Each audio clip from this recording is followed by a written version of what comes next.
All right, we are recording. I really, really need to try to keep these things going more often. It's been what 2.5 months since I last did an assigned, well, since I last recorded an assigned reading video. I think I am definitely at practice. This is the third time I've tried starting this book introduction for Utopia by Saint, or I'm probably more often going to refer to him as just Sir Thomas More. And I believe the editor is, sorry, not editor, the translator is Henry Morley.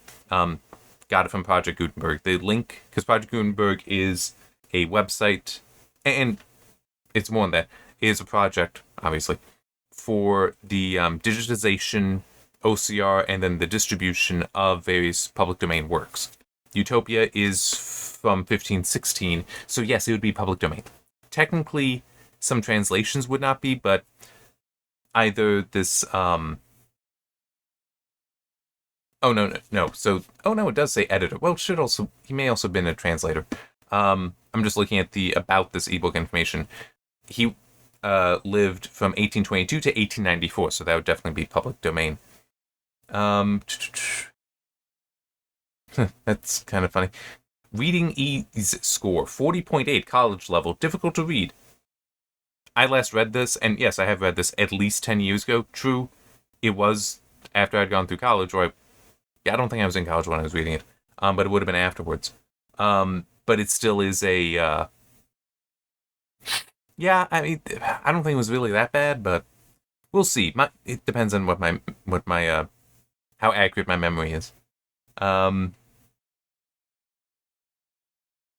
okay. That's also a little funny that LOCs, that I would guess would be Library of Congress class, social sciences, socialism, communism, and anarchism. Is that supposed to be one group? One group? Because socialism and communism, yeah, those go together. They're basically the different terms for the same thing. Anarchism has nothing to do with the other two. Anyway, as I said, I have read this years ago, and the reason why I wanted to do assigned reading videos in this, I'm also pointing here because this is where the ebook is. Well, the Kobo with the ebook on there. The reason why I want to do it is after going through, or while I was going through the Star Trek film novelizations,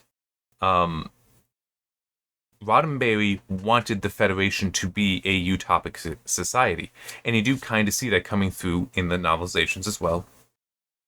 But it was also just the whole, yeah, that is what he wanted it to be.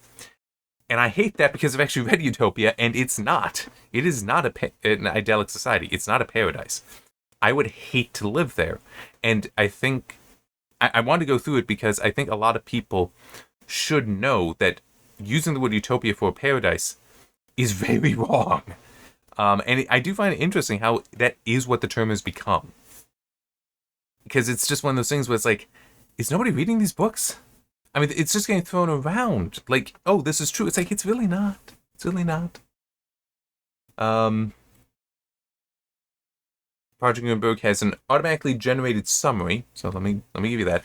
Utopia by St. Thomas More is a work of fiction and socio-political satire written in Latin and published in 1516. Yeah, I can see how it is satirical and how the summary continues going because I've already read it. Yeah, that's fair. It's a fair description for how it would be satire. This frame narrative depicts a fictional island society and its religious, social, and political customs. To explain what a frame narrative is, for those unfamiliar with that term, it means that within the story, somebody else is telling the story. So Frankenstein is an example of this, in that it is Victor Frankenstein talking to a ship captain in the Arctic Circle, and he's telling the story. He's telling the full story to him, and so that's how you learn it. But it is a frame narrative. Dracula is kind of also that because it's technically supposed to be a collection of newspaper items, diary entries, and so on. That's somebody that obviously written by other people, compiled by I can't remember her name. But one of the women in the story who is a victim of Dracula, but fortunately they freed her by the end. The Usual Suspects would technically be an example, if you know that movie, of a frame narrative as well. Yeah, that's true. The Man Who Shot Liberty Valance would also be a frame narrative. I'm just looking around to see what all I have. to a degree, Stalag 17 is a frame narrative, except it's really just a narrator introduces it and is saying that this is what's going on. The narrator is not really that present throughout, neither in The Man Who Shattered Liberty Balance. I'm not sure those are strong examples, but still, that is what a frame narrative is. And indeed, in the story, it keeps going, and I'm hoping that what I'm pulling from this summary is correct for the names. That's basically Moore is visiting a friend, like they're having dinner together, and to him, a stranger enters. Looks like that stranger's name is Raphael. He has a last name. I'm not going to try to pronounce this. No, I'm going to get it right. But this Raphael has come because he's also a friend of the host, of Moore's host, and he describes to Moore this place, Utopia, that he had visited. And lived for like some years or something like that, and is now just sharing what he encountered there, because they were talking about something that it was on topic, but he is just going off on his story. But it's also, to be fair, that is a legitimate way entertainment would have been then, or even Moore could have been invited because Raphael was going to be there, and it's just, yes, we're going to eat dinner, but it's also he's going to now share, and it could even be Raphael would actually be brought to multiple people's homes, multiple parties, to share this same story. That's exactly how you would have had things disseminated back then. Through dialogue between Moore and the traveler Raphael, Hythlodauus.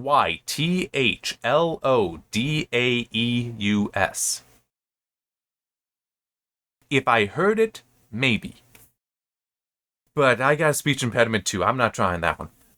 The work explores contemporary European problems, warfare, theft, poverty, and enclosure, while describing an alternative society that challenges Renaissance notions of governance. The book questions whether philosophers should work within flawed political systems or pursue radical ideas. This is an automatically generated summary, it says so. And, oh boy.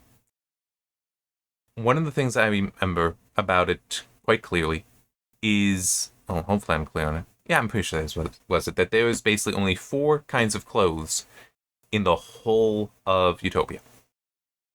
2 for males, 2 for females. 1 set is for before you're married.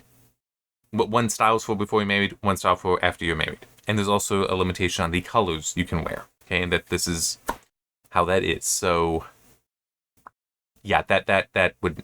There's a lot of people today that would think that, oh, but in a utopic society, I can... Nope, you don't even get to choose your clothes, really. Just stuck with it. Another thing I remember, because it was also one of those things where the story itself contradicts itself,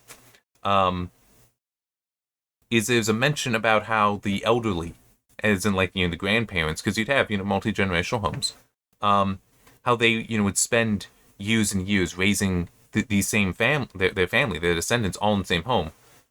But they also mention another spot that every couple years, everyone is made to change their homes in order to prevent anyone from forming attachment to the property.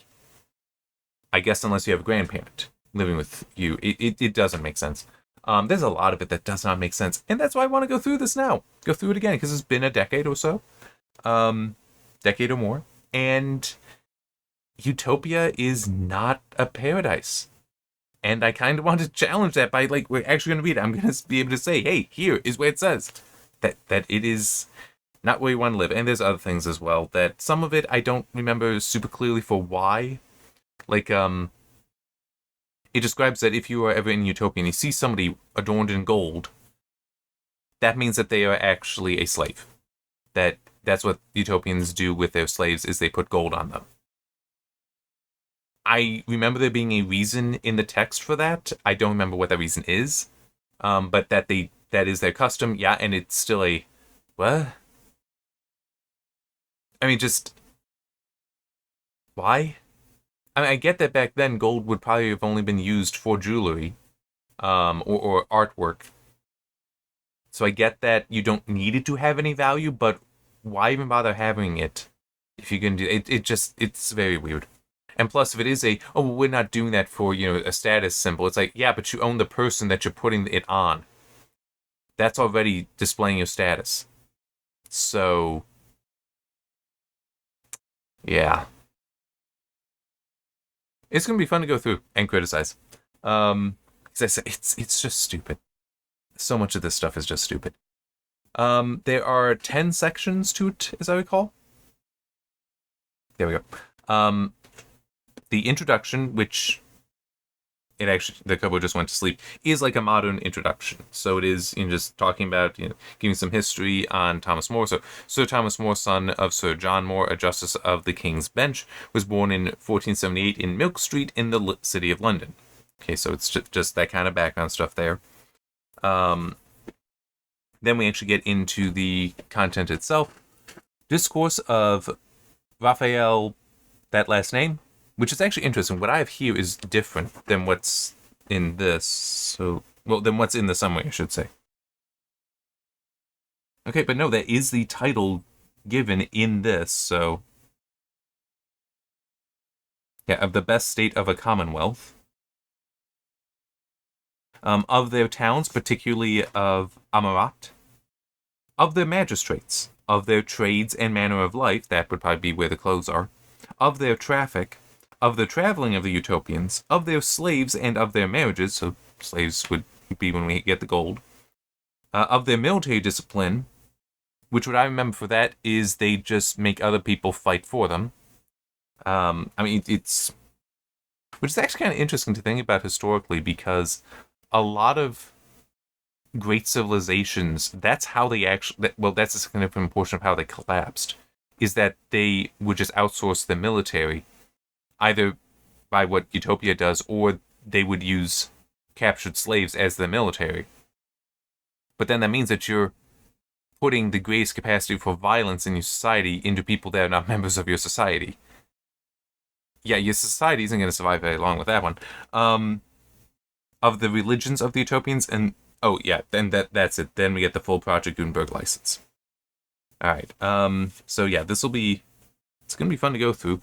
The Kobo says it's 133 pages long, and the introduction starts on page 7. Hopefully the lengths of the chapters are not so long that I need to cut one in half for the videos. We'll see how it goes. If I have to do that, I have to do that. It's just it's harder to do that with an ebook because, with a physical book, it's, okay, I can just, flip forward and see how far is it. Can't do that with a ebook so easily. Although I think there is... No, not on the Kobo. I think that's actually on the Nook that I can have it show pages until the next chapter. I don't think I can do that on the Kobo. At least not with the default reader. One nice thing about the Kobo that I've not really gotten much into is you can actually have it load up custom software on there, including a different reader. So neat stuff. Anyway, I don't think I have anything more to say. I will just repeat that it is public domain, at least in the US. So if you go to Project Gutenberg, you can freely download a copy. The link to that will be in the description for every video, as well as in the description for the playlist. It's nice to be back at these videos. Hopefully I won't need so long a gap between videos in the future. It depends, but because with the omnibus, that's what I did last. 1,300 pages, that takes a long time to write up a review for. I don't think any of those stories I plan to do in the future for assigned reading that I know are on my list to do, I don't think any of them will be as long. So hopefully that will prove true. In any case, see you next time.